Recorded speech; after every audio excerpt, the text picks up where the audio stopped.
I don't know if anyone can hear me, but we have a technical, okay, we're here. Okay. I can't hear Sylvia. Hi, you're good, Mel. We're all muted, but we do very well. Yeah, I mean, unmute everyone. Okay. So yeah, just for everyone to, whoever want to can say hi. So here I think we have all the panelists at the moment are basically either editors or associate editors of the Frontiers in VR journal. We also have Marco Gilles, Domina and Christina here who are helping us to channel in all the social media comments here. And I think we're ready to go. Mel, are we ready to go? Yes. Okay. Hi, hello everyone. So I just want to maybe for the attendees to let me know if you can see the video fine. Can some attendees raise your hand and to say if it's fine? Or did, okay, cool, thank you. Okay, I'm gonna lower all your hands now, great. Okay, cool. So yeah, so let's get started. Right, so this is really, we're just sort of, you know, figuring everything as we go. So hopefully it will go smoothly, so far so good.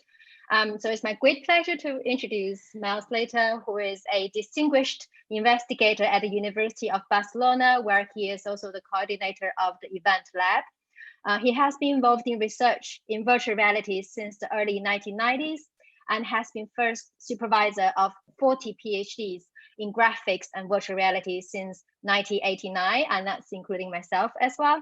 So in 2005, he was awarded the Virtual Reality Career Award by IEEE Virtual Reality in recognition of seminal achievements in engineering virtual reality. He has contributed to the scientific study of virtual reality and to the technical development of this field. And importantly, he has also contributed to the use of VR in other fields, notably the use of VR in psychological therapy and body representation in cognitive neuroscience, which I think that's a topic he'll be telling us about today. So without further ado, please, Mel, let's hear about transforming the self in VR. Okay, I'm now going to share my screen. Yeah, don't forget to tick the box to allow the sound. I've done that. Okay. And do you see the right screen with my slides? Do you see that? Sorry, what do you guys see now? My slides, yes? See your slides. You do? Okay, cool. Yeah. Okay. So I'm going to disable everybody else's video and then, yeah. So thanks very much. Thank you very much, Sylvia. I'm going to talk today about transforming the self through virtual reality. Although I started virtual reality, I had my first project in 1991. It's only in the last 2 months that I've realized how really great virtual reality is. For example, every morning I wake up and I go on trips to my favorite places around the world using a program called Wander on the Quest. I have boxing matches, I play table tennis. I haven't been outside the door at all for 2 months now, but nevertheless, I have the feeling that I have been. So I think virtual reality is really proving itself in this time of lockdown. So as you know, Frontiers is a new journal, and because of the lockdown, the editors got together to put on this seminar series as part of our contribution to the international confinement. I'd really like to thank Sylvia Pan, who's made this technically possible through her Zoom and also organizing the YouTube streaming. Tim Gardner from Frontiers, from the London office, and Mar Gonzalez Franco, who also was helping on the technical side. And each time there'll be a talk, there'll be helpers, and today's helpers are, at least as far as I know, Domna Banacao here in Barcelona, Marco Gilles and Christina Dobre in Goldsmiths in the University of London. But the really strange thing is none of them are there. We're all at home. This is making me feel a bit nervous. It's the first time I've done a talk where everyone's in home. For all I know, you're laying in bed watching this or whatever, but it's great. Let's see how it goes. So the talk I'm going to give involves many people, so the people both in the event in Barcelona now, or who have been in the recent past and have contributed in various ways. So what I'm going to do is talk about, as I've said, when I wake up in the mornings, typically I go to all these various places, or I do these activities, and virtual reality is typically thought of as that way, as being used to transform where we are and what we're doing. But today I'm provide evidence that it can also be used to transform, into some extent, who we are, to transform ourselves. And I'm going to give evidence from 3 studies: racial bias, sexual harassment, and conversations with yourself, then briefly describe some current work, and then conclusions. So my plan is to talk for about 45 to 50 minutes, and then allow questions through the chat. If we run over a bit, I don't think it matters much, because in the normal situation, no one's going to throw us out the room. So the whole of this rests on the idea of illusory body ownership. What is illusory body ownership? So a body ownership illusion usually occurs when there's multisensory data that involves a contradiction that the brain resolves by producing the illusion. And a good example of this is the so-called Pinocchio illusion. Here, the subject is the one sitting behind with his eyes closed, and the one in front is only needed for the purpose of using his nose. He has no other role. And what the experimenter is doing, she's tapping the nose of the subject and synchronously moving his subject's finger to tap the nose of the one in front. So from the point of view of the subject, his finger is touching his nose, because the 2 percepts, my nose is being touched by a finger and my finger is being touched synchronously by a nose, form into one overall. The only problem is his arm is outstretched, which doesn't make any sense. So the brain doesn't like, the brain could just say, okay, confusion, but it doesn't like confusion. It likes to realize hypothesis. And the hypothesis it comes to is this one. So this is something it's impossible to describe. You can try it yourself, provided you obey the rules of lockdown. You just need 3 people together, and you can try this and see how it feels. A more well-known example of illusory body ownership is the rubber hand illusion, which comes from a 1-page paper in Nature in 1998. So the subject is looking at a rubber hand that he can see in a plausible position in front of him. He can't see his real hand, and the experimenter is synchronously tapping and stroking the rubber hand and the real hand. Again, the subject seeing the tapping, he's feeling the tapping synchronously, and the brain makes one overall percept, which is my hand is being touched. But if it's my hand, proprioception must shift from my hand to the real hand, to the rubber hand. So, for example, this proprioceptive drift, again, it's impossible to describe this. You have to feel it. All you need is 2 people and a glove and a board, and fill the glove with something so it looks solid, and a board. So proprioceptive drift is that if before the experiment, before the stimulation, you ask the subject, point under the table where your hand is, they'll typically point towards their real hand. But after even a few seconds of this stimulation, you say, point to where you feel your hand to be, they'll point more towards the rubber hand. So here's an example. So the one on the right is the real hand, the one on the left is the rubber hand. The subject can't see the real hand, they can only see the rubber one, and both are being stroked and tapped synchronously. And then it's a very powerful illusion. It's a very strong illusion. Not everybody gets it. About typically 80% of people will get it in about 20 seconds. So how do we do this in virtual reality? Instead of using visual tactile synchrony, we can also use visual motor synchrony. So here the person looks down and they see from first person perspective a virtual body that visually substitutes their, if they move, the body moves with them, and they can see it in a mirror or by looking directly down towards themselves. And for most people, this gives the illusion that this is their body. Of course, they know it's not their body. This is an illusion, but it's just like any perceptual illusion. You can stop it by closing your eyes or something, but other than that, the brain just gives you the strong feeling that this is your body. Well, you can also do it with visual tactile and visual motor in this paper, we use visual motor. So this is the virtual body of the subject moving in sync with their real movements. But as each of those balls strikes the body, so a vibro-tactile device is activated on that part of the body, so they get both visual tactile and visual motor. But we find that first-person perspective plus visual motor is pretty good for giving this illusion. So illusions in virtual reality have a long history. They were first investigated by Jaron Lanier in the late 1980s and early 1990s. So for example, he reports that he embodied himself as a lobster and moved the lobster body by muscle movements. All that work was unpublished at the time. It was just kind of learning what virtual reality could do. You could read more about this in his very fantastic recent book, The Dawn of the New Everything.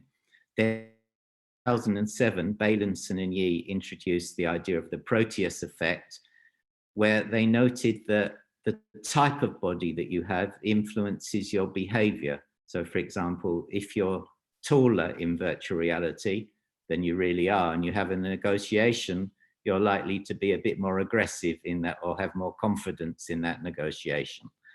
So they had a social psychological perspective. And then the rubber hand illusion was 1998. And then we came across it around 2004 or so, something like that. And we showed that you could have the rubber hand illusion or the virtual hand illusion work exactly the same in virtual reality. And then in 2008, Petkova and Urson showed a kind of video-based version of the rubber hand illusion, but this worked over the whole body, not just the hand. And again, we showed the same thing using model-based graphics virtual reality 2010, whole body ownership.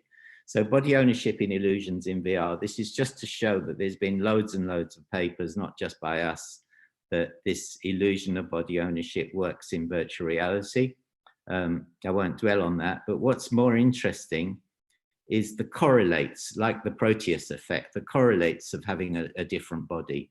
So several examples now have shown that changing the body leads to changing the mind.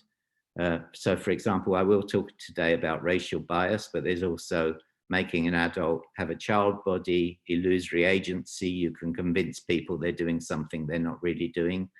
Changed motor activity. So the way people drum depends on the type of body they have. Pain reduction, cognitive changes, even fear of death have been studied using this altered body perception. So the first one I want to talk about is diminishing implicit racial bias. As we know, racial categorization is apparently something deep-seated, an example of in-group, out-group categorization. And we wondered several years ago whether embodiment techniques could influence this. And in particular, we concentrate on implicit racial bias. And we use the implicit association test. So what is that? This is a rapid response time test. It's not a questionnaire. And the basic idea of this response time test is that if you black faces with negative words and white faces with positive words faster than the other way around, then this signifies implicit bias. So it doesn't mean that the person is explicitly prejudiced or biased. Implicit bias is more unconscious, like you go on a bus and who do you unconsciously choose to sit next to? It's not that you have any beliefs about inequality or bias or something like that. It's more your automatic behaviors. If you're interested in the whole area of implicit bias, then if you put in Google implicit bias or implicit association test, Harvard, then you'll find loads and loads of these, not just about race, but about many, many other things. So in our first experiment on this, we embodied people in either a white body. See, these are all white, in quotes, white people. We embodied them in a white body, a dark skinned body, a purple body, or no body at all. And they didn't do anything but kind of stand around moving and looking in a mirror, but that was it. And the purple body was there in order to check that the results we found were due to race and not just due to difference. So what we found is in this graph, the bars, the heights of the bars and the lines are standard errors. And higher bias, it means it is on the positive y-axis. And what we found amongst those 4 conditions embodied in the light body, the dark body, the no body, or the purple body, the only one that resulted in a reduction in racial bias post-IAT, post-implicit association test, compared with pre-implicit association test, is when participants were in a black body. And it was like, it's a difficult result because we believe that racial bias is something very strong, but nevertheless, the few minutes, I think this was 12 minutes of embodiment of white people in a black body, led to this change. It doesn't actually change positive bias to negative bias. It actually just reduces the amount of positive bias. So then we did another study where, again, we embodied white people in a black body, and we wanted to know, does the effect hold for 1 week? Because the first time we did the experiment, they had the result, but they had the implicit association test immediately after they had the exposure. And also we wanted to know, is 1 exposure enough, or do you need multiple exposures? So this was published a few years ago. And we had 3 groups with 1, 2, or 3 exposures, each separated by 3 days. So they either had 1 exposure or a second one or a third one, each one of those by 3 days. We measured the implicit association 1 week before the first exposure and 1 week after the last exposure. So here's a video of how this looks. I won't play it all, I'll just skim through. So first of all, here we use the whole bodysuit and NVIS head-mounted display. This is somebody embodied in the white body. First of all, they're just practicing moving and seeing their body. And this is someone in a black body, and so on. And then their task was to follow a Tai Chi teacher, and they could see themselves in the mirror and also looking directly. And why we use Tai Chi is to explain why they had to come back 2 or 3 times, because in some sense they were learning some Tai Chi moves, and basically that's it.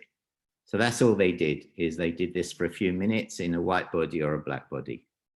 So let's first of all look at body ownership results. So this, the bluish one says, how much did you feel the virtual body was your body? Both in the mirror, sorry, not in the mirror, by looking down towards it. And the pink one is, how much did you feel you have 2 bodies? We don't want them to have 2 bodies. We want them to only have the feeling of 1 body, the virtual body. So as you can see, these are box plots. So the thick horizontal lines are the medians, and the boxes are the interquartile ranges. So as you can see, the scores are pretty high for body ownership. They don't really differ between those in the black body and the white body, bearing in mind that all the participants were white. So it's really showing that this body ownership is a bottom-up effect. It's based on the multisensory integration, first perspective and visual motor synchrony. And the 2-body questions are much lower throughout. And then the second one is, how much, the same thing, how much did the body you see in the mirror, how much did you feel it was your body? Again, the scores are very high for those in the, for those with the, for the answers to the mirror question. And the second question is features, how much did the body resemble you? Well, it may have done by accident, but it was just a neutral body. As you can see, it's a bit higher for those who are in the white body, but other than that, there's really no difference between them, and they're much lower than the ones about body ownership in the mirror. Then when we look at the IAT change from before, again, we find the same result. If you look at those who only did 1 exposure, it's the same result as before. It goes up a bit for those in the white body and down for those in the black body. And then there's an effect of the multiple exposures. However, if you look at the 2 factors, multiple exposures and type of body, the type of body explains the overwhelming amount of the variance. The number of exposures had some effect.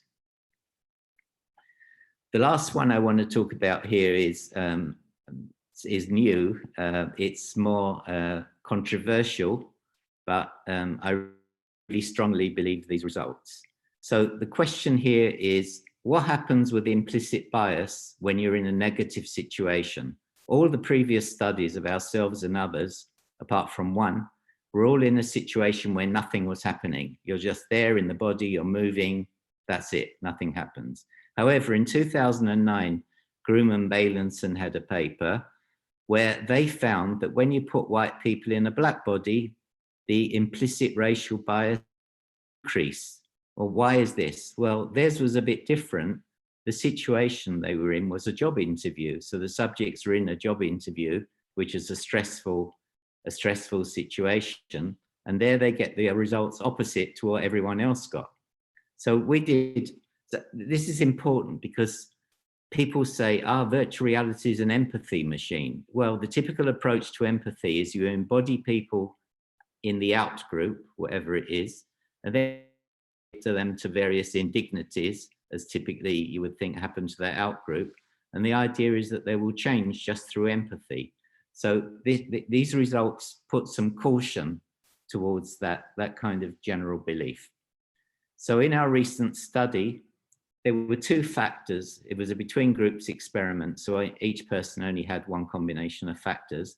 They were in a situation which was either negative, neutral, or positive, and they were in white or black body, and again, all the subjects were white, in quotes.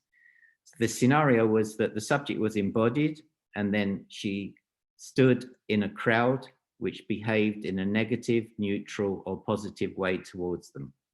I'm getting these WhatsApp messages. I better connect in case they're telling me no one's there. Okay, there's nothing. So in the measurement, again, it was pre and post IAT, and I'll show you a video of looked. So first of all, we have the usual embodiment stage where they're just in the body and they move. There's a mirror there and so on. That's the one in the black body, then the white body, same thing. Nothing's happening. They're just getting used to it. And then the situation in the crowd starts. So this is the new crowd. Nothing happens. The crowd walk by. They don't pay any attention. It's just normal. It's like normal everyday situation.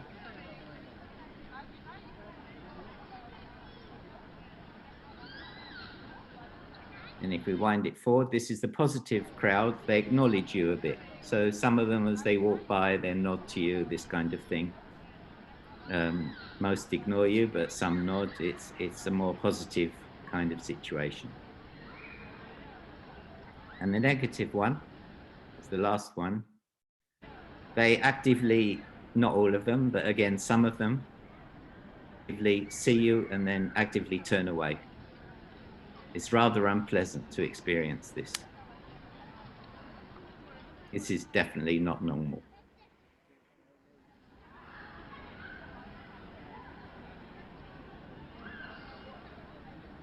And so on. So there were those three situations: neutral, positive, and negative.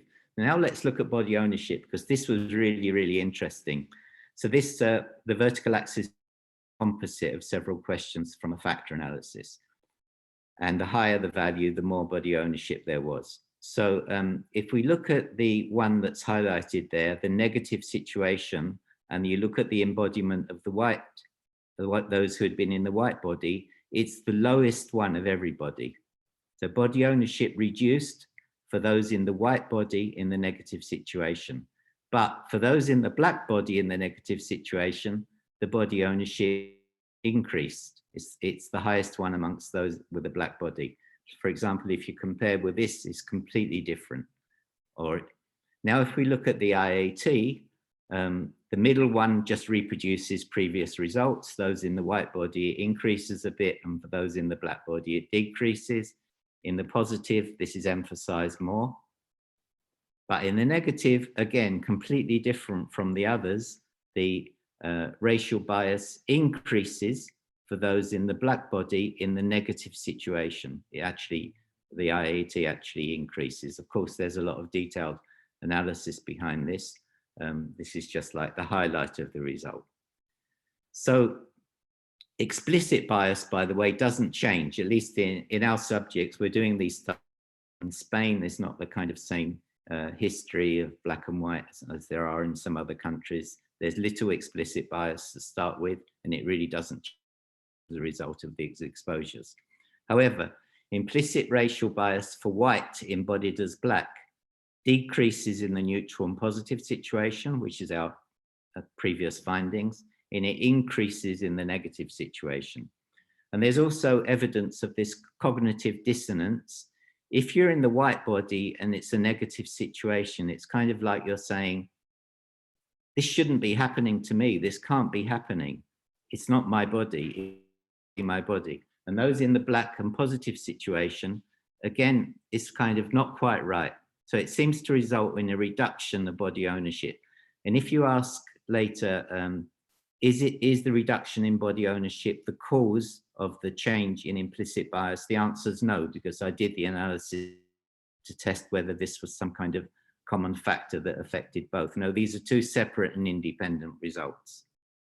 So be careful with the idea that VR is a machine. There are situations where that is appropriate and it works, but it's not this situation, not this kind of situation. Simply putting people in a negative situation without other aspects being cared for can actually result in the opposite result than the one. So at the time we did our first study, we didn't know that Manos Sakiris's lab in London were doing a similar set with a black rubber hand rather than a whole virtual body. And we reviewed both sets of results together, and that became a paper in Trends in Cognitive Science. And by the way, this implicit racial bias result in the neutral or positive situation is being found now more than 5 times amongst our others. And I think it's based on a disruption of associations between the body type attributes and the attributes that you have for yourself. So for example, we have some evidence that if it's somebody with low self-esteem, this doesn't work. So you've got to have reasonably good associations with yourself for this to actually work. And there's also been a neural network-based model that reproduces our results that was published late last year in Cognition. Now I want to move on to another paradigm. It also involves embodiment, but it's a quite different paradigm to the one I've just been talking about. Is simply embodiment. Nothing happens, or if something happens and it's negative, it can reduce the implicit association result. Here it's a different paradigm. So here it's sexual harassment. We know this is a very serious problem, like 45% of harassment claims are sex-based. This is the US Equal Employment Opportunities Commission. 25% of women experience sexual harassment in the workplace. 75% harassment victims have retaliation when they report it. A large percentage of employees experiencing harassment therefore don't file formal complaints, and it costs companies millions, and it also produces misery in people. So our idea was that, encouraged by others in their in-group, people might engage in behavior that they normally would consider wrong. So as an individual, they may not do that behavior, but when they're in a peer group and that peer group behaves in a certain way, for group solidarity, they may go along with it. So the context is sexual harassment of a woman by a group of men.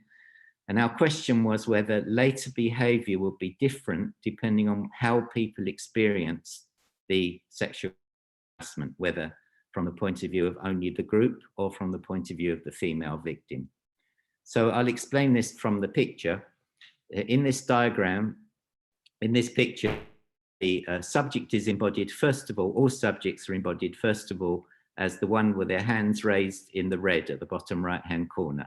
And they see themselves directly in the usual way by looking at their body, and they can see a reflection in the window. And then they're amongst a group of 3 other men, and they're just talking everyday talk. I'll show you a video in a minute. And then one of the group starts talking to the woman that you see in the towards the upper left side, asks her to join him, she refuses, and then the situation starts getting out of hand, where they start threatening and stuff like that. So there's three conditions in this experiment. The one I call the woman condition is 20 men first experienced this scenario as one of the men, as I explained, and then relived it embodied as the woman. Exactly the same scenario, including anything they themselves may have done during the first scenario, but they experience it from the point of view of the woman.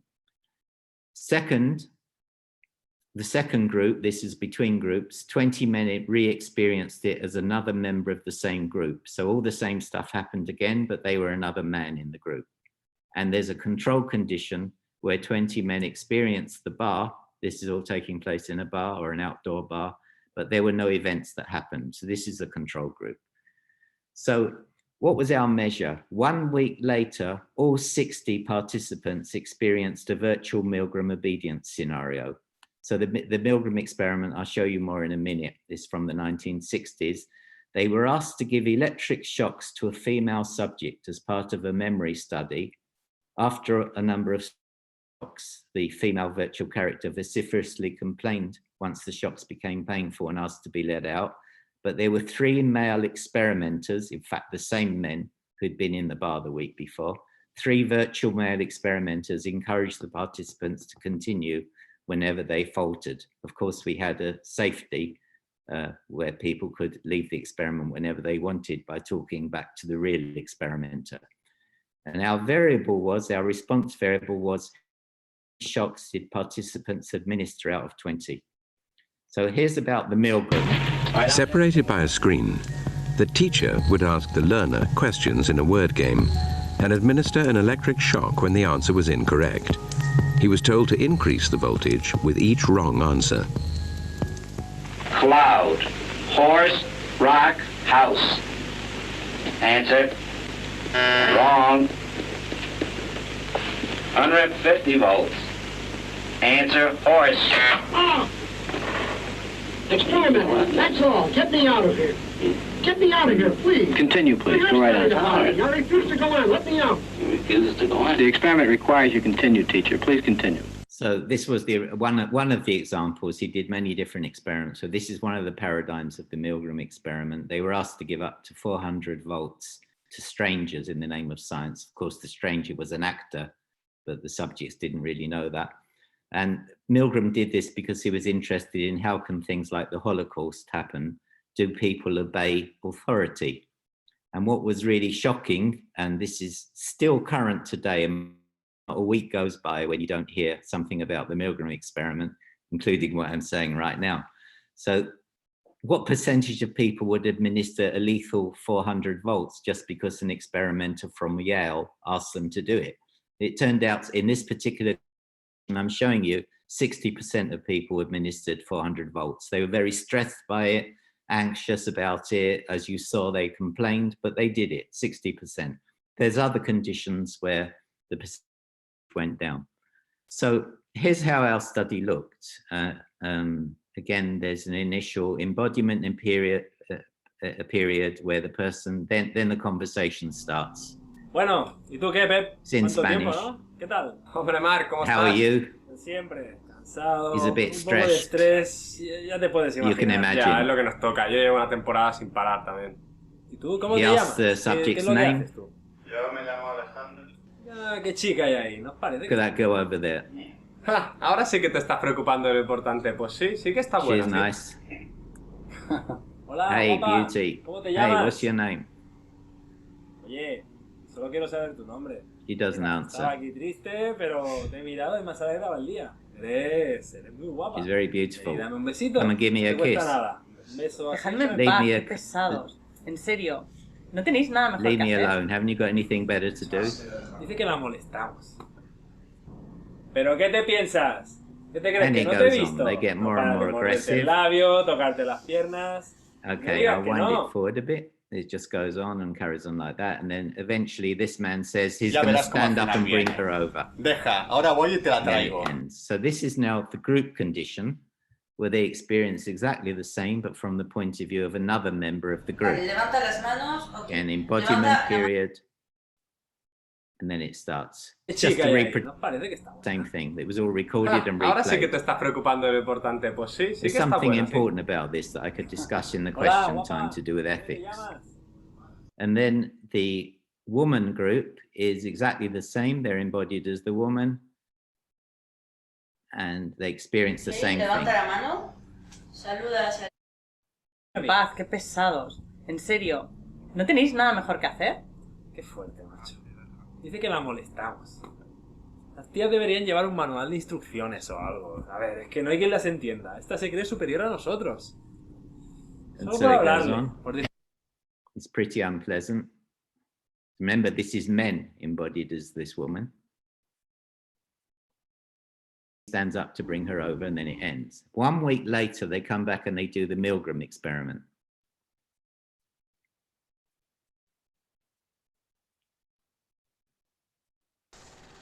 So there's 3 experimenters, explains the procedures. The virtual character is supposed to give answers of a word that pairs with a cue word.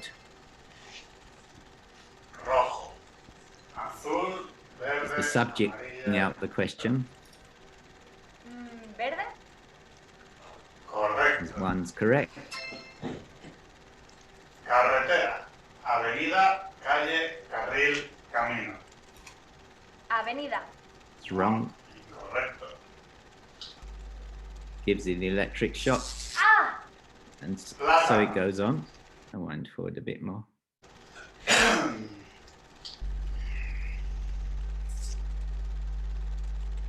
¡Ah! Dejarme salir. Let me go out. Va, no le hagas caso. Ella también acepta nuestras The condiciones. experimenters Ya say, sabes don't cómo son take any las mujeres, notice. son She muy accepted exageradas. our conditions. And there was, they refer back to the kind of statements that were said in the bar, like women are always complaining, Cacahuete. they're exaggerating, this kind of derogatory statements. Carretera, avenida, calle, carril, camina. Avenida. Incorrecto. It's very, ¡Ah! En ningún momento habíamos I quedado never que agreed esto to this pasaría. at any minute. Dice que no. Again, experimenters tried to persuade the Mira, subject tú to eres carry parte de on. nuestro If the equipo y subject ya really sabes a does quién want to tienes que leave, he just escuchar. has to turn to the real experimenter and say, get me out of here. So what happens? So this is the histogram of the number of shocks that people gave. So this is the group condition. The majority went ahead and gave all 20 shocks. If we now look to the woman condition, the situation changes. Around 8 or 9, after shock 8 or 9, the subject then, the virtual victim starts complaining, let me out of here, I didn't agree to this. And there, a large number of the people in this group, they stopped. And of course, a group went on to still give all 20 shocks. In the paper, we explain this, why these, of course, in more detail. And the control condition is like an interpolation between the other two. It's halfway between one and the other. So re-embodiment as the woman or in the group, each had a strong effect. In the group, actually, it increased the number of shocks, and in the woman condition, it decreased the number of shocks. The evidence suggests that it diminishes the legitimacy of the peer group. Those in the woman condition would later refer to the men as idiots. So why should they take any notice of them? They've seen it from this different point of view. So being in the group as another man led to a greater tendency to give shocks than the control group. So embodiment in this scenario experienced from different perspectives is a powerful learning technique. Nobody told anybody what they're supposed to do or what they're supposed to think. It's a powerful way possibly to reduce violent behavior or harassment with many possible applications. The main thing I want to talk about is self-counseling. And actually, this is another example of the same paradigm I've just talked about, but in a different context. So the idea here is that we're typically much better at giving advice to a friend than we are to our, a friend comes with advice, we can often see things from a point of view that they can't see it from because they're too involved in it. But we talk to ourselves on the inside all the time. Our idea was to objectify the you that you talk to when you talk with yourself. In other words, we transform a conversation that you have within you as if it were a conversation you're having with someone else. And the particular thing we look at is personal problem solving. So the idea is this, that we can embody people as anybody with first person perspective and real-time motion capture. So for example, we can embody you as Sigmund Freud. Sigmund Freud actually wouldn't have been my choice, but this is how it works. So the way the first experiment we did a few years ago worked is that we did a scan of the person. That's what you see on the left.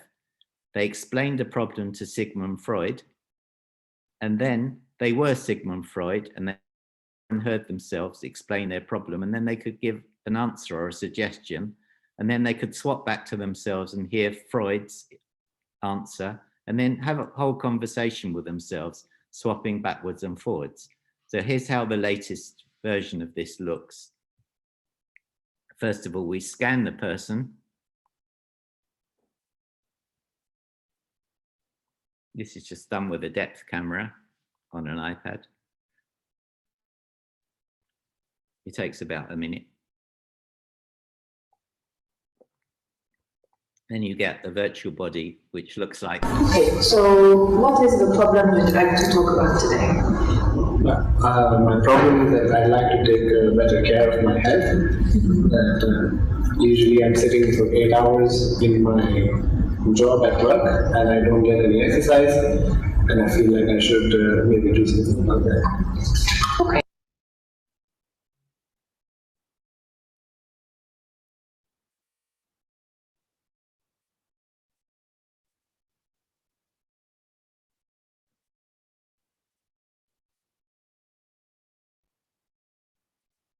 First of all, there's an embodiment period as normal. Please look down towards your body. Raise your right hand. Now look in the mirror to your left. Yeah, he sees himself. When the light next to you turns green, explain the problem to the person in front of you. So when I notice that I'm delaying going to the gym after I come back from work, I think that I should go because I want to take care of my health.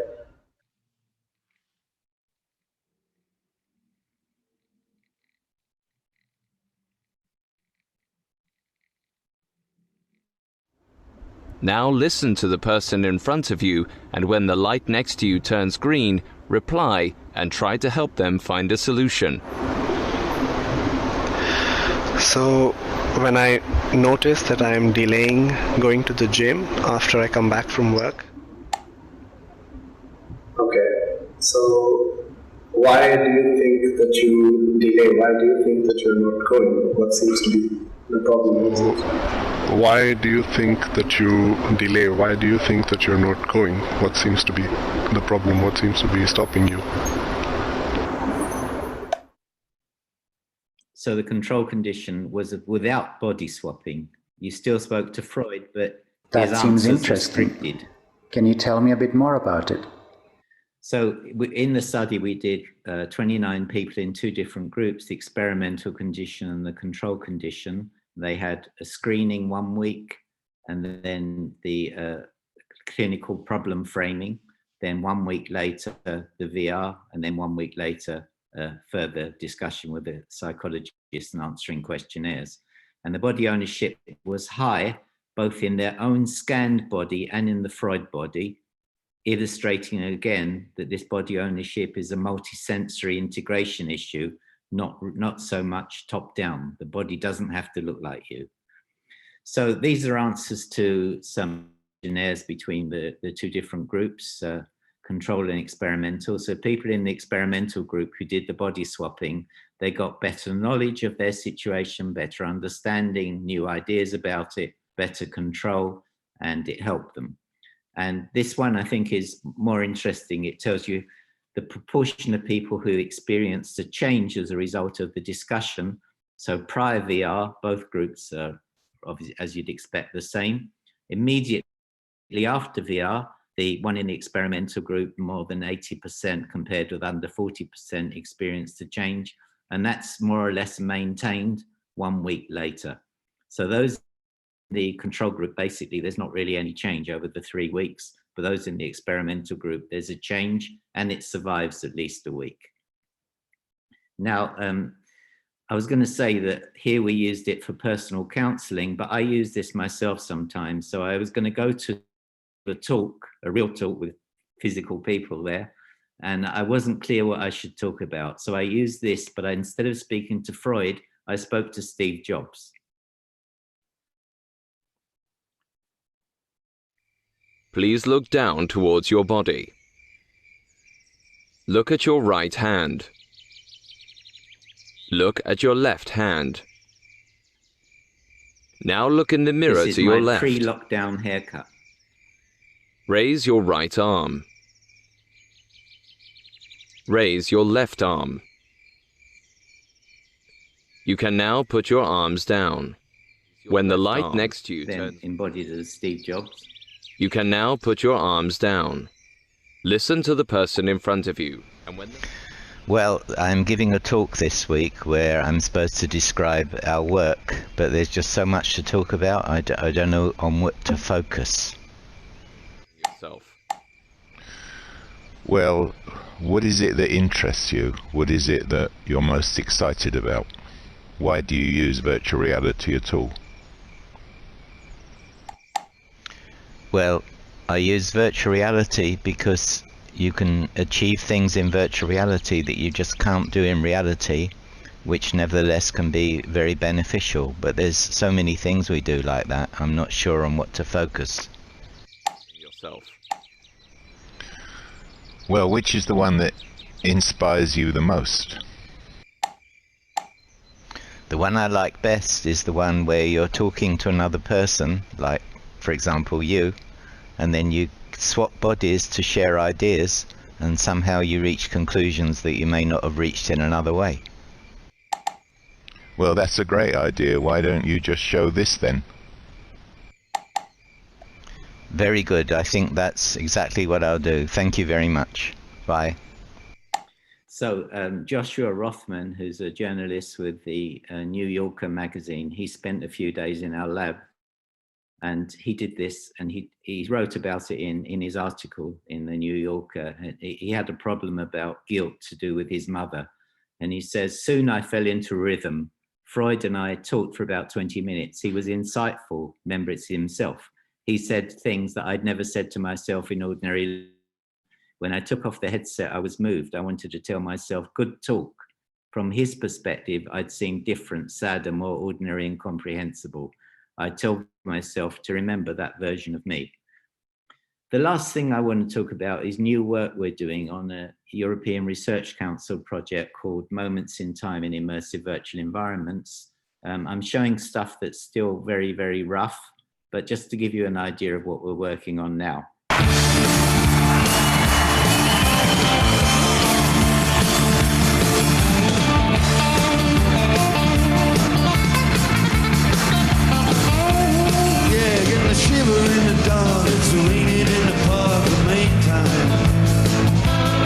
Stop that because it makes me feel very good. So what we're doing is reconstruction of rock concerts from the early 1980s, and we're using this as a platform for the study of presence in past actual events, music and auditory effects, large-scale events using agent-based models, navigation through large spaces, and re-immersing older people in their past.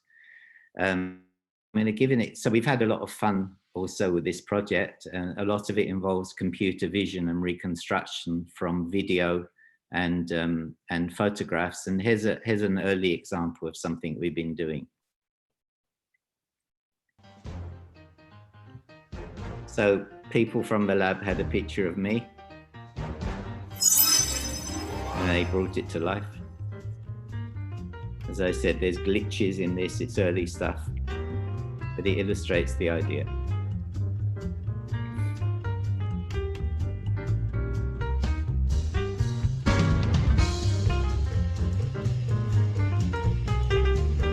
So this next bit is also from the photo, not from the video.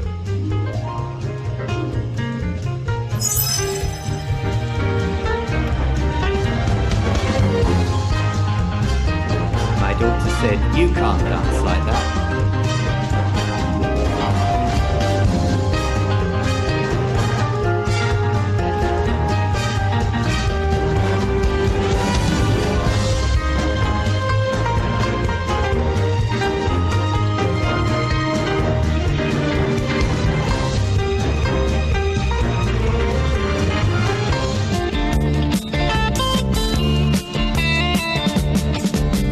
a shiver in the dark, it's raining in the park, but meantime, sound of the river, you stop and you hold everything. A band is blowing Dixie, double fall time. You feel alright when you hear the music ring. Okay, so conclusions. The last two studies are actually different instances of the same underlying paradigm. You embody, you act. In the first case, it was talking. In the second case, it was, in the first case, it was being in the group amongst the males. In the second case, it was talking. Then you re-embody from another point of view. And from that point of view, you review what happened. And then the same thing can keep going in circles again and again. The implicit attitude change, I think, relies on a confusion of positive attributes associated with self. Positive attributes, it's why I said self-esteem could be an important factor in this working. Positive attributes associated with self with negative attributes of the outgroup. And it changes the way the brain samples group attribute pairs.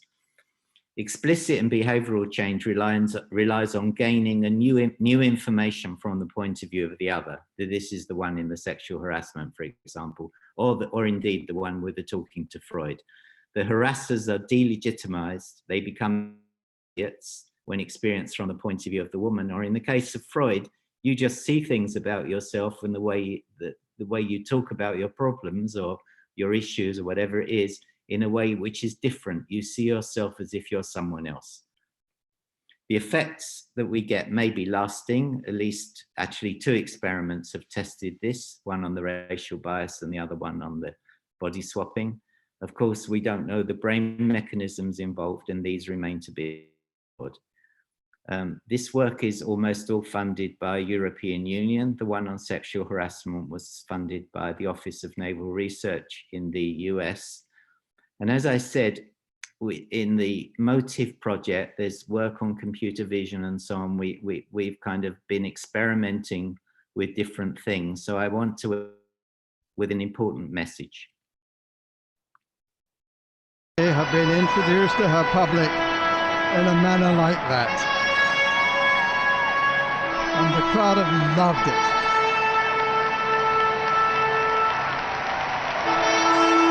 Every man and woman on his feet to again celebrate Her Majesty in her Diamond Jubilee year. So people do these kinds of things without telling me, but on the other hand, they're fun. So I'm going to stop sharing the screen now, and I think there could be some questions. And, I decided to bring myself back in because I think I've been laughing so much, and I think we need a, please make some noise, raise your hands or something, so Mel can feel that how much fun you've had listening to the talk. So we have the attendees raising their hands. I see lots of happy faces on YouTube as well. I just want to have some of the energy from these 2 channels through here. I was laughing so much. It was such a fantastic talk. So yeah, we have quite lots of questions actually. So the first one is from one of the panelists, Michaela. Hello, thank you for the amazing talk. What app did you use to make the avatar scan of the people in the self-counseling experiment? It's not an app, it's something developed by the spin-off company Virtual Body Works. So it's in-house, it's not an actual app to do this. Okay. And the next question is from YouTube. Is the reduction in body ownership mediated by their pre-existing bias? I think that's actually from Harry Farmer. I saw that question as well. Yeah. So no, there's not a relationship between the body ownership and the pre-existing bias as far as we can tell. As I said, with respect to explicit bias, here at least, the experiments we do here in Barcelona, it's pretty low. And with the implicit bias, it's also not very high, but I haven't found a relationship with the implicit bias and the body ownership. It's something I can look at some more, but yeah. Yeah, I have another one from Vinaya Muthi. the female virtual character in phase 2 of the sexual harassment experiment, is she the same one wearing different clothes, or is she another character altogether? Hello, Vinoba. Yes, it's exactly the same. So what happens is the second time round, whether you're in the group condition or as one of the other men, or in the woman condition, it's exactly the same scenario replayed. So if in the first round, you yourself did something, you said something, like in the video I played, the person playing that role actually said something to say, stop harassing her. This would also be replayed in the second round. So it's exactly the same, yeah. Okay, and the next one from Sylvia Turbeck, again, another familiar name, now from Liverpool. Hi, Sylvia. What do you think is the psychological mechanisms of embodiment? Is it empathy or reducing fear? No, I don't think it's empathy. I don't think it's reducing fear. The psychological mechanisms of embodiment, I mean, well studied over the past 20 to 30 years. I mean, Botnovic and Cohen started a new stream of work in this area, but there was work on embodiment beforehand, and it's much more to do with multisensory integration. Look, if I move my hand and I see my hand move, in my whole life, whenever I've done that, it's been my hand. So in virtual reality, I move my hand and I see my virtual hand move. The simplest perceptual hypothesis for the brain to make is it's my hand. So I don't think we need to go beyond multisensory integration. Of course, there is some top-down aspect of this. For example, there was a study on the rubber hand illusion where if you rotate the hand round 180 degrees, it doesn't work. So there's got to be some plausibility to the situation, but the fundamental mechanism seems to be multisensory integration. Okay, great. Another more sort of logistic set of things. Can we get the slides? That's from Sylvia Turbeck as well, because she would like to have the references for the studies. Yeah. So yeah, I'll put some version of the slides in PDF form. I'll make them available. Yeah. Yeah, and also I'll put them on the web page of the Frontiers thing. Yeah, and I think we're going to keep the YouTube live videos, either put it on Frontiers or keep them on my channel or somewhere. We'll also do that. So you will have access to the video as well as the slides. Another one from Kanan Backstas. Did you study men in the victim role with men participants as well? No, we've only done the one with women. That would be it. To study men in the victim role would be very interesting in this particular study, because if the results are the same as the woman one, then it means that having been embodied as a woman the week before may not be the result, may not be the cause. It may just be I've been a victim, not that I was a woman the week before. So this is very important. But you know, that study took 2 years to do. We haven't done another one yet. So it's something I think should be followed up. And do the virtual Milgram results differ from the Milgram one? So this is, so the subjects know they're not hurting someone. It's virtual reality, they know they're not hurting someone. But this is how virtual reality works. I mean, it works. We're getting in sensory perceptions that tell us something's happening in the world. Some level of the brain does not know about virtual reality. It just responds to incoming sensory input. So for example, if you're standing by a precipice in virtual reality, you know there's not one there, but you can't but help feeling anxious and your heart starts racing, even though you're saying to yourself, but I know there's nothing there. So you get responses where, yes, people get upset with it, they get anxious. It's a very cool experiment to run from the point of view of an experimenter as well, for this reason. Of course, it's not as extreme as in, I showed you a clip from the real Milgram experiment where many subjects got very worked up and very anxious. You don't get that level. I would say you get a toned down version. In the first time we did the virtual Milgram, some of the same things we observed just happened in the real one, like spontaneous laughter on the part of the subjects. That happened in the real experiment. It happened the first time we did it as well, about more than 10 years ago. So yes, the results are similar, but all toned down. They're not at the same level of anxiety and stress. Okay, there's another one. Someone asking, is there any commercial product in the mass market that uses all these theories? There's, well, that's why we did the spin-off company. We did the spin-off because we were doing things that we thought were useful for society, but in a university context, there's just no way you can use those. You know, even if you give the software away free, you need an army of people to do maintenance, so it's impossible. So we made the spin-off company specifically to start with on, we do something for domestic violence.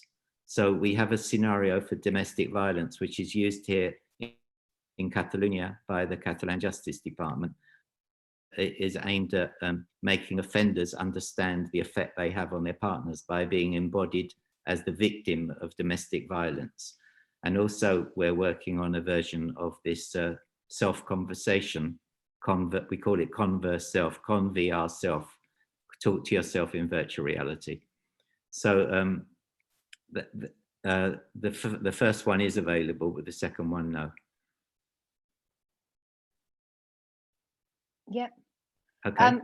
Yeah, there's another one I think is quite relevant. Have you measured presence or immersion in these studies? And is there any, do they affect outcome at all?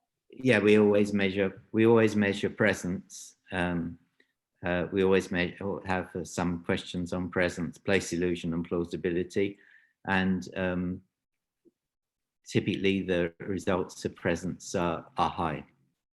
I mean, that's all I can say really, is that they're high. Yeah. Okay, another one from Vino again. Did the participant in phase 1 in the bar interact in any way other than responding to being asked their names, or were they all passively observing in the bar? No, they intervene. Like the one in the video, I mean, he's an actor. We haven't showed the real subject in the video, but he tried to show what happened in the real experiment is that people would just say things to the men like, calm down or leave her alone and stuff like that. Yeah, they did intervene. Another one from Philip Bertrand. Negative situations increase negative implicit biases, but they enhance prosocial behavior or gender harassment. Two outcomes related to empathy with opposite valence. Can you discuss this? Yeah, I just need to read it again. Negative situation increase negatively. Yes. So this is interesting because it's two different situations. So in the racial bias one, what we're dealing with is implicit bias. So implicit bias, I think, I would explain it like this. We live in a society where we're bombarded, unconsciously even, by associations between groups and their attributes. So when you do an implicit association test, these pairs, these correlations are basically that you have in your brain, let's say, to put it simply, they're being sampled. So people, you know, even black people, if you give them an implicit association test about black people, they're biased. So what I think our method does is that if you have positive associations with yourself and you yourself have been put in the body, and this is what the neural network model shows as well, if you yourself are put in the body of the out group, provided you have sufficient self-esteem, you're disrupting the associations that you already have between that group and the evaluation and its negative evaluations. So this is why when you then sample again, the implicit association score reduces. As I said, it doesn't go from more bias to no bias, it just reduces the amount of bias. However, in the sexual harassment or the gender violence one, we're not talking about implicit bias, we're talking about power relations, we're talking about explicit bad behavior towards people. It's not a question of you've had negative associations your whole life that you're then sampling from the brain. Here we're talking about, it's more of seeing something from another perspective and how it has negative consequences. And then when you try to engage in that behavior again, you remember the bad feelings you had when you were in the victim of that, and that stops you from behaving in that way in the future. I haven't explained this very articulately, very well, what I'm saying is that the two situations are different. Implicit bias is really different from power relationships within couples, for example. And what you're doing is you're showing one half of the couple how it is to be attacked by the other half, so that when you try to do that again, you remember those bad feelings and it somehow stops you from engaging in that behavior again. One day I have to write this down. Actually, it is written down in one of the, it actually is written down in partly in one paper and in a new paper we've just submitted. Yeah. At least now you have the video recordings of this, you can watch and Yes. write down whatever you have forgotten. Yeah. But basically you're saying these two situations maybe affect different part of our brain, therefore Yes. are really looking at different ways VR could change the way we Exactly. interact, we see other people and It's ourselves. basically seeing and experiencing something that you've been involved in, but from a different perspective. That's the difference. Yeah, that's different from being somebody else in the sort of more Exactly. traditional sense. Yeah. Okay, I have another one. Thank you for your insights. I have a quite technical question. Is it important? Oh, the question is jumping. If the virtual mirror is stereoscopic, and if the virtual mirror camera moves with the participant, or does it matter more that there is an impact of the virtual body moving along with the participant, like a virtual webcam? I think this just sensory motor contingency and stereotopic, I think. Yes. So as far as I understand the question, is the question what's more important, yourself move from a first person perspective or seeing it in the mirror? Is that the question? I don't think so. I think it's talking about if the virtual mirror is stereoscopic, and if the virtual camera moves with the participant. So am I having sensory motor contingency in VR, or is it more important? My understanding is that the sort of visual motor contingency. Yes, so I mean, visual motor contingencies are important. Visual motor synchrony.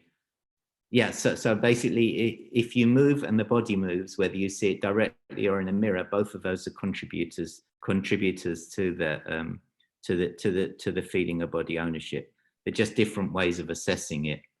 Sorry, just different ways of realizing it. But we usually do both. I mean, I don't really care whether they're looking at themselves or they're looking in a mirror. The point is, you move and you see your body move.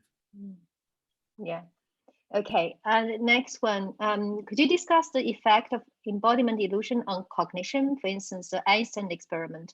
Also, could an avatar looking at yourself modulate more sincere and representative cognitive abilities, i.e. for ecological valid cognitive assessment in immersive VR? Okay, so the Einstein experiment is that we embodied people as in a body of a virtual body of Einstein, or as just like an ordinary character of roughly the same age and gender as themselves. And we gave them a cognitive test prior and a cognitive test as a result of this embodiment. And what we found is that those in the Einstein body, provided they had sufficient self-esteem, improved in their cognitive ability in the second time they did the test compared to just in the ordinary body. So that's one example of how this embodiment may affect cognition. But it also, another example is simply the one I showed, where you're talking with Freud. This is all things at the cognitive level. You realize new information about yourself that you didn't have before, or about your problem that you didn't have before. So the avatar looking at yourself, I have really studied this. I think I have seen a paper recently, I don't remember where I saw it, where they did compare being embodied in a body that looks like yourself and one that doesn't. So for the body swapping experiment, the one with Freud, yes, I think it really has to look like you, because it's you who has the problem, it's you who's explaining it, and you see yourself from this different perspective. In other situations, as I showed, the level of body ownership really vary between different body representations, even between yourself, a body that looks like you, and a body that looks like Freud. who was like 30 years older than most people in the experiment, it didn't really make any difference. So other situations, I don't know. I think it has to be judged for each type of application separately, how important it is that the body looks like you. In some circumstances, it may be counterproductive even. I'm just trying to go through all the questions as quickly as I can. I think there's another super relevant one. Does a strong embodiment illusion reduce the intensity of cybersickness symptoms? Does embodiment illusion reduce the intensity of cybersick? It's not something we really looked at, because in most of the things, when you have embodiment, you're standing in you're not, I mean, what causes cybersickness, or what one situation that causes it is if you experience visual motion, but your body is still, okay? So you're being moved through an environment. Most people will get cybersickness in those circumstances. But in all our applications, you're standing or sitting in one place, and the thing that's moving is your own head, and that's updating the view that you see. So we very, very rarely have the experience of cybersickness in these embodiment illusions, because the movement is all your own movement. Yeah, excellent. I have another one from Eugene. Mel, have you used biosensors for comparing what is actually felt in real time versus subjective or reflective responses for questionnaires after the sessions? Would there have been any disparity? Yes, in some of the studies we've used physiological recordings, like the first one we did on embodiment, whole body embodiment, the paper in 2000 with Bernhard Spanlang and Mavi Sanchez and Olaf Blanke. We did heart rate deceleration. What happened in that experiment is that you were embodied as actually a girl in the experiment, a young girl in the experiment. And there was an older woman there who was stroking your shoulder, and you felt those strokes synchronously with the virtual strokes. And you were either embodied as that girl, or you were by the side, so from a third person perspective. And then later we elevated the viewpoint above the body. This is just one example of physiological measures. We elevated the viewpoint above the body, and while so elevated, the older woman slapped the girl. Then we looked at heart rate deceleration, comparing those two conditions. And if you had been in the body of the girl, you had a much steeper deceleration than if you had been beside the girl from a third person perspective. And the degree of deceleration of heart rate also correlated with the subjective measures of body ownership. So that's just a paradigmatic example. In many studies, we have used physiological measures. In many studies, we haven't. One reason for not doing it is a pain to get that data and then analyze it, and things go wrong, and the skin conductance drifts and the heart rate, you lose signals and so on. So if I can avoid doing it, I will. But sometimes, yeah, we do it, and it's valuable, but it's time consuming and difficult to do it right. Can I actually add, I think there are lots of times you've been using behavior measurements as comparing to subjective ones. For instance, the ones you measured voice, they actually had a change of frequency of their voice. And also when you embody them to the body of a child, they change their sort of estimation of size of objects. I prefer behavioral measures because they're easier to do. And also they relate directly and in an obvious way to what it is you're trying to look at. Behavioral, I think I prefer, but sometimes physiological measures have their role, and especially other people we work with are interested in looking at what's going on in the brain. So I have quite lots of questions left. I mean, how many more do you want to go? Or we just as I said, no one's going to throw us out the room, but there are other people in this house, so maybe I could go on like 15 minutes till 6:30. So maybe if you don't mind, I just make an announcement about what's going to happen next for the talk, and then we can go back to answer more questions. Do you think that would be a good thing to do? So if I may, I'll just share my screen.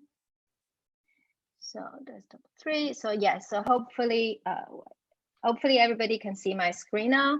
And so we have this Wednesday. So the next talk of this series is actually the only panel we have planned so far, which is going to be a panel on XR for bringing people together in the time of lockdown and post-COVID. It will be myself with Professor Anthony Steed, Professor Darren Fredman. We also have two partners from the industry, Dave Hayes, who leads the HTC Vive in the UK and in Europe development. He has been organizing lots of really interesting events in social VR on the Vive Engage platform. We also have the CEO of the Unreal Glasses device, which is probably the most affordable XR devices you can get hold of nowadays. So we have the CEO, Chu Xu, will be joining us as a panelist as well. And it will be this Wednesday, 4 p.m. CEST or 3 p.m. BST, or 10 o'clock in the evening in China, or 7 a.m. In the US. I think that's the West Coast. And also there are many more other talks coming along as well. So this Thursday, we have Carolina Kuznaria, and next week we have Anthony Dagoma, myself, and many more. So everything, basically, if you go to Twitter, if you use the handle Front VR Seminars, that's how you can find. If we have any change of plan, if we have any last minute notifications, it will be there. And also, I think, some of you might have to leave now, but please, let's carry on the conversation on Twitter, because we can't physically be together, but that also means we have a bit more time for sharing thoughts on social media. Okay, now I'm gonna pass it back to Mel, and we try to answer more questions now.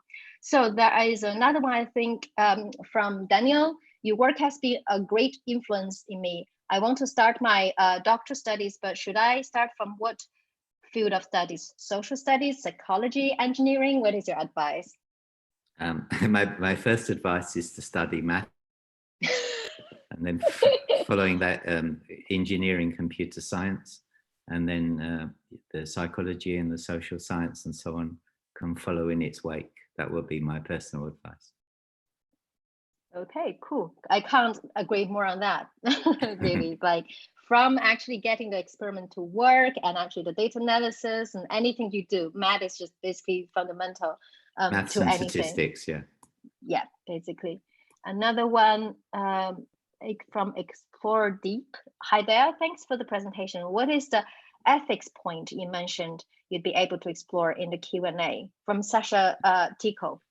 Yes, so this is important. It's talked about a lot in the paper, but I didn't have time to talk about it today.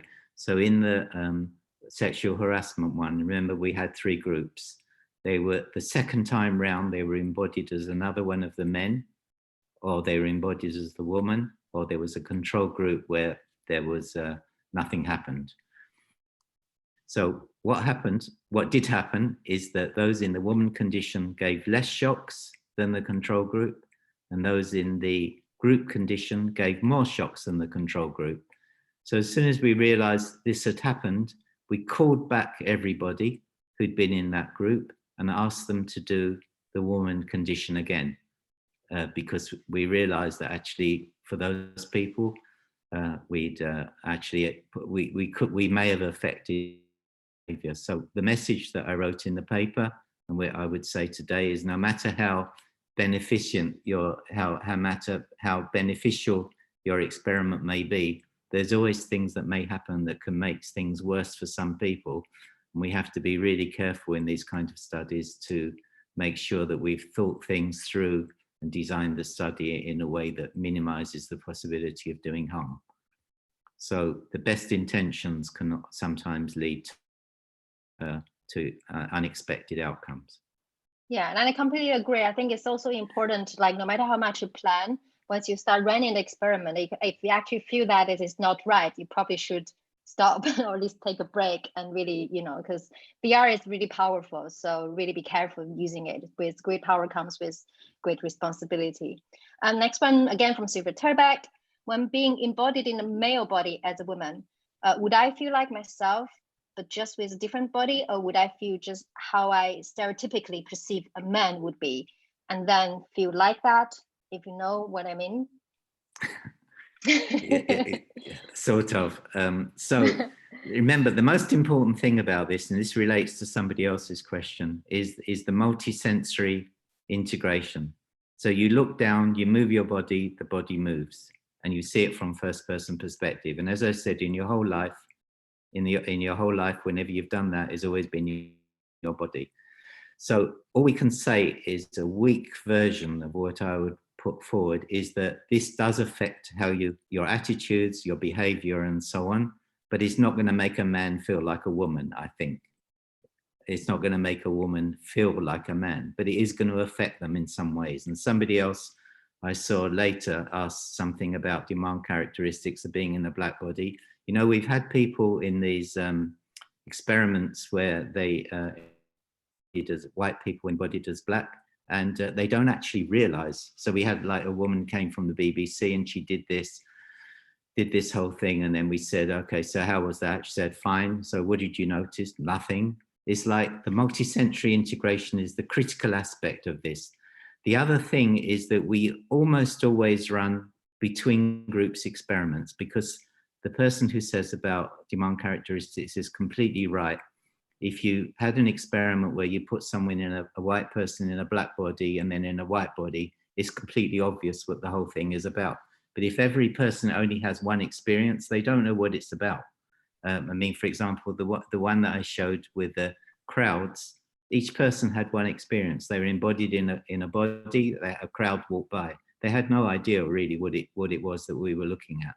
So that's why I always encourage, although it's more costly in terms of resources, to do between groups experiments in this kind of thing, because otherwise subjects can figure out what's going on and then demand characteristics become important.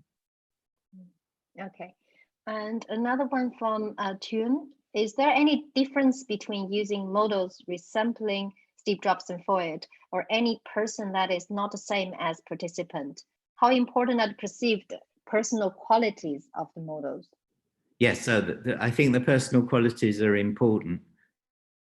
So for example, the Einstein one that I talked about, somebody asked about earlier, in the Einstein one, you know, it was Einstein. I think it's had an effect. If we'd embodied the person in Pedro Gonzalez or Joe Bloggs, I don't think it would have had the same effect. So the type of body has an influence. Yeah, I mean, basically, what we use Freud because, as I said, I wouldn't have chosen Freud, but we did a survey beforehand of, we asked people amongst the not amongst the subject group used in the experiment, but we asked people generally around, who would you like to explain a personal problem to? And number 2 came Angelina Jolie, and number 1 came Freud. And it had to be a person who was known by anybody. And we chose Freud. They chose Freud because he's known by everybody. He has a reputation of being a counselor, a therapist. And so this was in the end why we chose Freud. So in that kind of experiment, it has to be somebody who everybody would know. If we start explaining, oh, this is somebody who's very famous in blah, blah, blah, I don't think it would work the same. Yeah, I actually have 2 very quick questions then, because in your case, you showed the example of you embodied in Steve Jobs, but in the sense that you and Steve Jobs share quite lots of characteristics. But if you put me in the body of Steve Jobs, that might not work to the same extent for me. So did you, so when you embody people in either Steve Jobs or Freud, do you see any difference between men and women, for instance? No, I don't know. It's not something we've really looked at. There's I could give a, let me think. Let's say some studies we've done, which are not published at the moment, where there were both men and women involved, we didn't see a difference in results between the men and the women. But I can't go into more detail on that at the moment. Okay, yeah, that's interesting. How about in terms of copyright? You mentioned Angelina Jolie. if we're ever going to create an avatar, we think like get an artist to create an avatar who looks like her, and then get people to embody her. Do you think we'll get yourself into trouble for doing that? No, I okay for an experiment, but then you might have trouble when you come to publish it with using her image. I don't know, but I don't know enough about that kind of thing. Yeah, I think if you're making money, definitely you might be in some kind of trouble. But before then, hopefully there's some leverage. So another one from Lucia Barrera. Sorry, I'm really bad with names. How do you envision the future of VR in changing the self beyond clinical settings? That's a very interesting question. How do we envisage the future of virtual reality in changing the self beyond clinical settings? So As I've been saying in the last 2 months, we have very good VR in the home. It's very good if we compare it with things that we were using a few years ago that costs 100 times as much. What we can use at home now is really excellent, and I would use it as much as possible. Like I said, I have used the conversations with yourself to look at help me resolve problems that I didn't know how to resolve. Not like personal things, but more things. Should I do it this way or should I do it that way? I'd be very happy to embody myself in the young Arnold Schwarzenegger while I'm doing weightlifting or something like that. So yes, I think it could have a very big effect. Yeah, no, I'm using Dance Center almost every day now, and I'm looking forward to, you know, whatever you are doing now, the bit of dancing part you showed in the end. I look forward to trying a commercial version of that. Another one from Jacob Cheeseman, I might have pronounced it wrongly. It seemed quite easy to guess that the study is about racial bias if one sees avatars as different from your own race. I already addressed this one before. Yeah. Okay. Yeah. Okay. Athan Solis, is the sense of body ownership so strong that overrides the uncanny valley effect in ConVR self? How much does the later affect the results of the study? Again, this is an interesting question. It's something I don't know because we're not near the uncanny valley. So it's not that we have avatars that are so good that they can't be distinguished from reality. Yes, the avatar of yourself looks like you and its mouth moves when you move and so on, but no one's going to look at that and say, especially when it's moving and so on, no one's going to say, like this is the actual real person. So we haven't hit that boundary because we're not technically just close enough to it yet. But it would be a very interesting question. Very interesting. I don't know. So the kind of appearance of the avatar you're using, if I understood it correctly, is not super photorealistic. Yeah, I mean, it's a standard avatar, but it's produced from a scan. So it looks like the person. Of course, it has the person's movements because it is that person's movements, and it's good enough for sure for them to be able to recognize themselves. Because I'm more interested in how the appearance. I'm talking to. Yeah.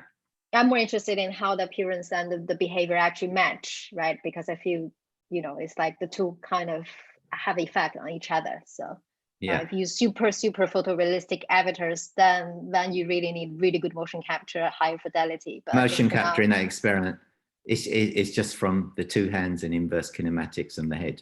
So it's like follows you, but it's not exact. You're like, and there's no facial expressions yet, right? Yeah, there is a bit, not much, but there's some. Yeah. Okay. One from Ricky. In your racial bias experiment, the purple avatar registered the same racial bias as no avatar. In your opinion, would it help to focus on non-human skin color in social VR in order to combat social bias? Oh, that's a great idea. Yeah. So make everybody purple and genderless. And then, maybe this could help combating some degrees of bias. Yeah, it's interesting. That's something I see quite a lot in social VR. Yeah. So, Daniel, I am from Colombia, and I want to start developing products focused on the post-conflict time we're living. Do you know any studies focused on XR uses in peace and post-conflict processes? Yes, there's someone in the interdisciplinary center in Herzliya in Israel who's working on aspects to do with the Israeli-Arab conflict, and her name is Beatrice Hasler, Hasler. So you should have a look at her work and contact her as well. Beatrice, if I type in chat, will they see it? No, they won't be able to see it. Okay, Beatrice Hasler, Hasler. You can post it afterwards on Twitter with the hashtag FoundVR seminars. Okay. Yeah. Okay. Another from Anna, can't pronounce, Zikko, hopefully I pronounce it okay. Do you think we can apply embodied VR scenarios to neurodiverse populations? Well, I guess actually there, yeah. I'm not sure what it means, neurodiverse populations. Does it Yeah, mean? me neither.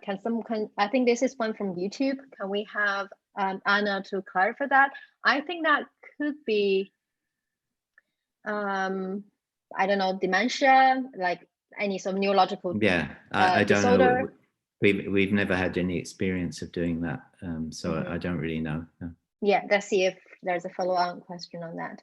Another one, as authors of an VR experience for entertainment, what should we do to manage to keep the ego of the user apart when she or he has to play a role or character in the story? Yeah, I think that's, again, interesting question. I guess real actors have to do this all the time, that they embody a role. I think I've read that when you put on a mask, or if a man puts a moustache, it somehow gets them more into the role. So I would imagine the embodying in another character who looks like the one that you're supposed to be playing, that this would have a strong effect on helping the person to get into the role or character that they were going to play. So it's nearly time, I think, especially as my daughter has to do a school meeting. Right. We'll have our life going on as well. So thanks again for Mel, for the great talk. And I think you will see lots of happy faces on YouTube as well. And everything is recorded, so we can actually go back to see the comments. And please do continue the discussion on Twitter with all sorts of handles, and hopefully see you this Wednesday. Thank you very much, Sylvia, for organizing this. Thank you, Mel. Session.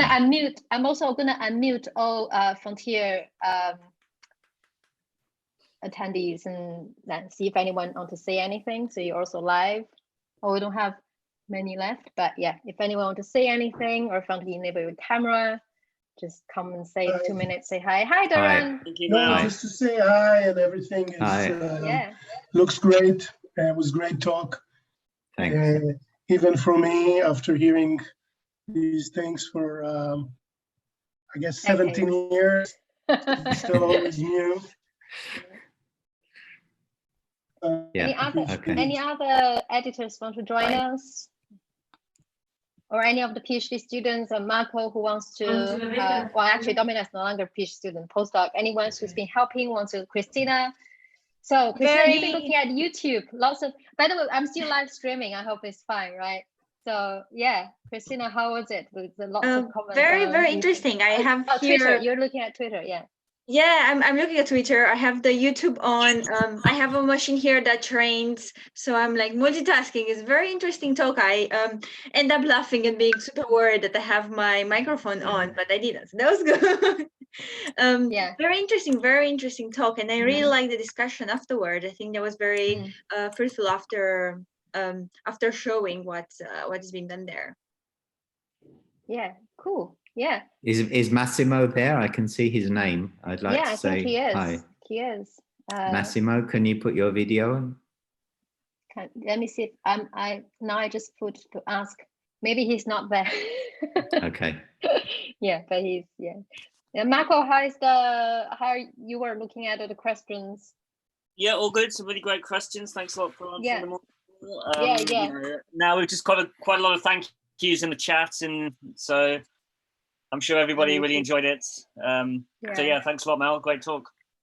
You're welcome. And lots Thanks. of familiar names. Lots of familiar names. Yeah. I'm really pleased to I knew see most that. of the people who answered questions. I knew a lot of the people who asked questions. Yeah. Yeah. And Domino, are you there? Do you want to tell us about how YouTube was going? Oh, I can see so many. Yes, well, I've been monitoring YouTube. You can hear me well, right? So a lot of people were out thanking you, Mel, for the talk. They're looking forward to your next dance video. As I can see here. People wondering whether your next talk will be completely in VR and so on. And Eugene is here. Do you want to say anything, Eugene? Dai, quindi quando ci aggiorniamo? Oh, Massimo is here. And Eugene, they're not. Yeah. Okay. I think we should start streaming and stop spamming people as well. Thank you very much again for all the attendees. Bye. Yeah, and everyone on YouTube. And Mel, see you so soon. much. Bye.